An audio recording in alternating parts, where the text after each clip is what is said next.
So much water. Where it's not supposed to be water.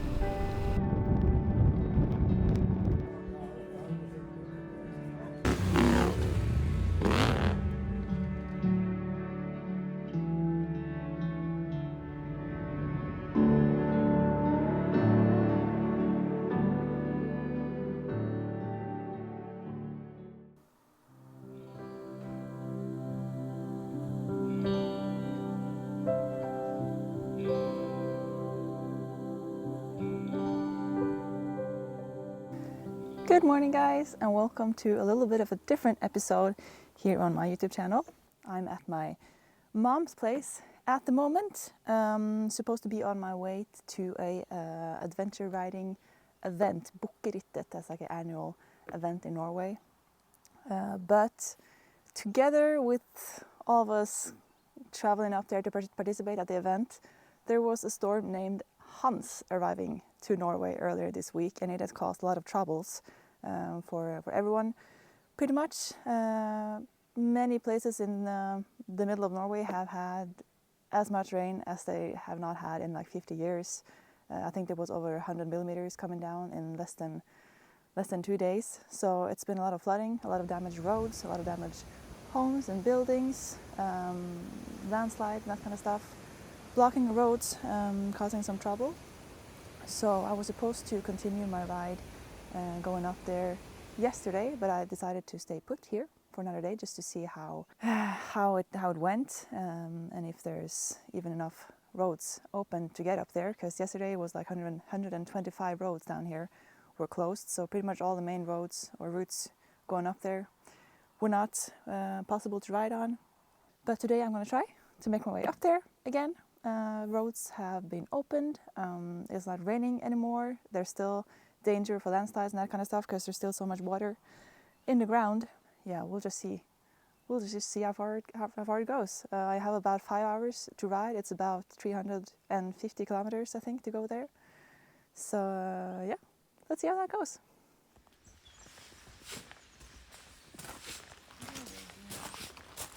Do you approve? Oh yeah.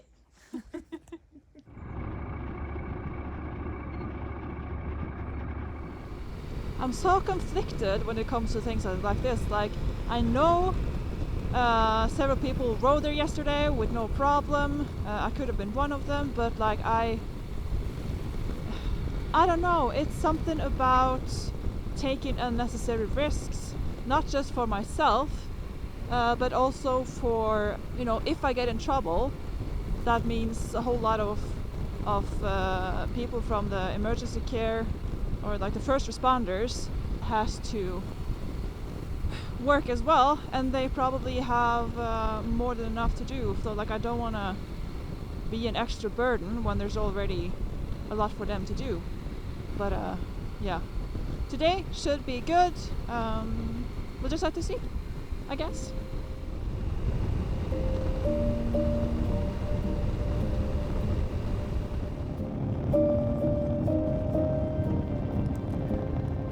The extreme weather Hans caused major material destruction and the evacuation of around 4,000 people in Norway.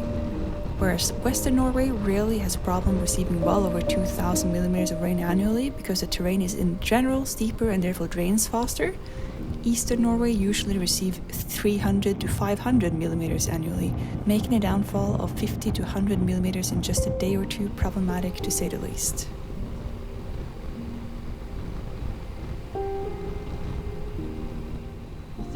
Where the road has been closed, you can see there's like a gray line on the trees and vegetation on the side here, indicating how high the water has been, which is just insane. The water is still really high here.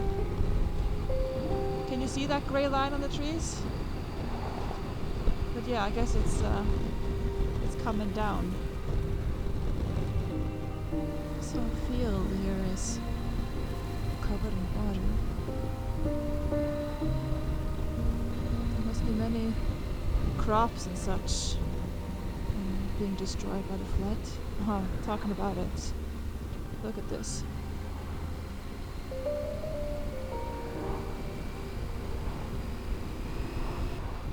So much water. Where there's not supposed to be water.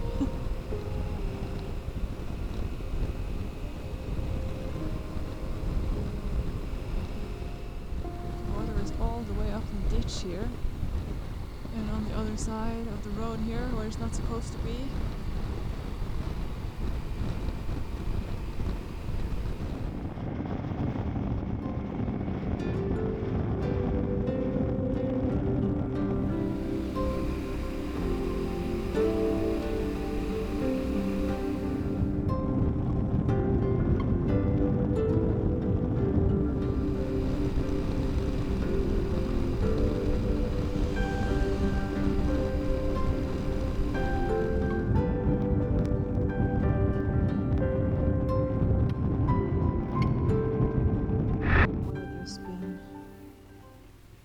Landslide coming down here, and they are fixing it. So I'm only about 20 minutes I think actually away from my destination, and I already met a few bikers who's been there since yesterday. They are around riding in this area, enjoying themselves. So it's over 200 people there. 200 bikers at the camp, just enjoying themselves, having fun, chatting, riding in the area. This is a great area to ride gravel roads. The Norwegian Trans-Euro Trail crosses this area. Here, Grimstø Turistcenter. So look at that. Now I just need to figure out where I park. Oh, there's Elving! Those of you who have followed my channel for a while may recognize Elving from when I met him in Sweden earlier this summer. He's quite a legend in the Nordic gravel community and was the one who kindly invited me to this year's event. Bukkerittet, Norwegian for the Buck Ride, is an annual gathering hosted by OTC, the Norwegian Off-Road Touring Club. Founded in 1998, the club aimed to unite riders of larger off-road touring bikes, which was a rarity at the time. Bukkerittet has taken place almost every year since 1999, drawing enthusiasts from far and wide. With its growing popularity, securing a spot at this event can sometimes be tricky, so I count myself fortunate to be part of this year's event.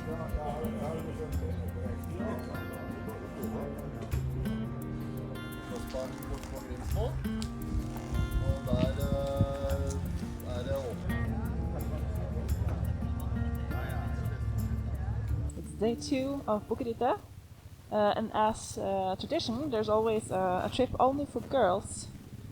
So that's what we're doing today, a whole bunch of girls showing up here.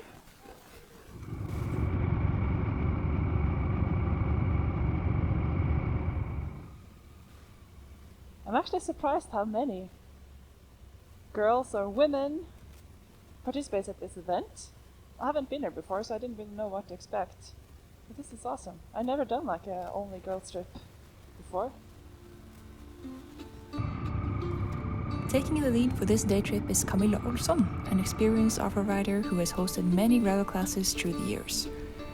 Before heading off into the mountains, she made sure we were all on the same page with a few simple yet important rules for group riding. Upp med hakan allihopa. Blicken hamnar uppåt. Alla tjejer, upp med hakan. Det är liksom regel nummer 1. Regel nummer 2, det är att om någon mot förmodan skulle tryna, kliv åt sidan, skaka av er lite och så kommer ni andra och hjälper till och lyfter upp den. Regel nummer 3, håll koll bakåt. Känner ni tveksamt till vart vi ska svänga, att jag inte har sett att alla är med bakåt, så stanna, så kommer de här 2 och sveper in er. That's it, nu kör vi!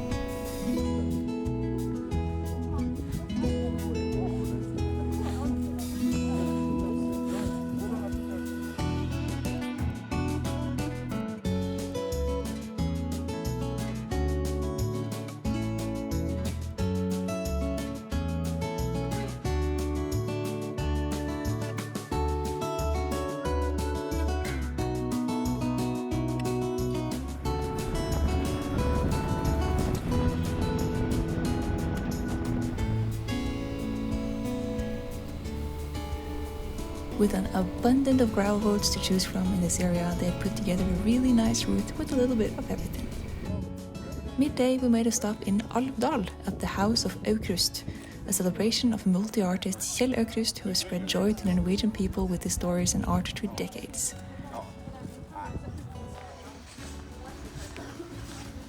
Amongst his figures you'll find the always pessimistic and homebound Ludvig, and his straight opposite, optimistic and adventurous friend Solan Gundersen.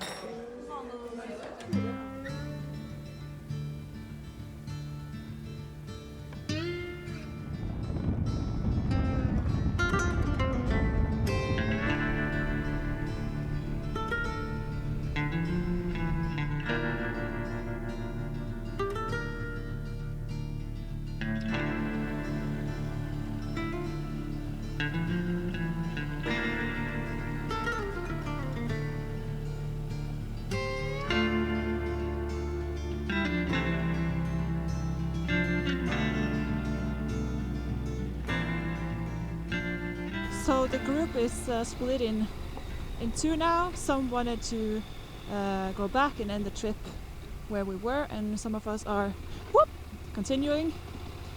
We are going up to a mountain now, I think. So it's a dead end, so we have to go back the same way as we came, but the view is supposed to be great, so of course I wanted to come along.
Alright, so we are almost back to the camp.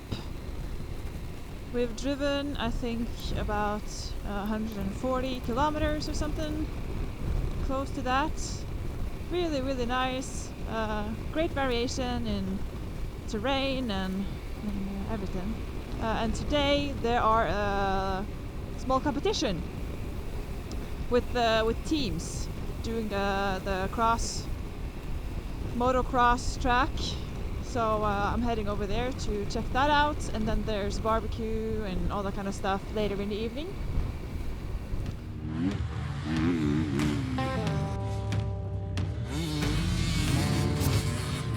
Yeah, I forgot to mention I had no plans about participating at this competition myself. Watching the others throw their bikes around like they weigh nothing was entertainment enough for myself and most others.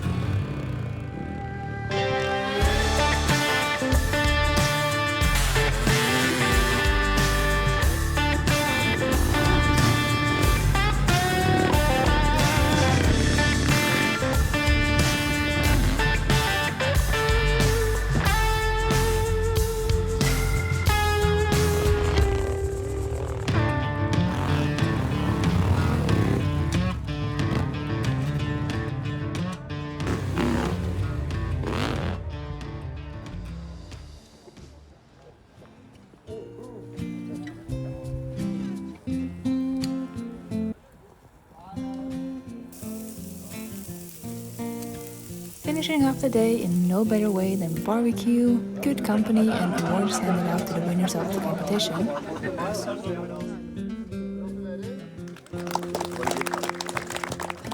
It was soon time to call it a day.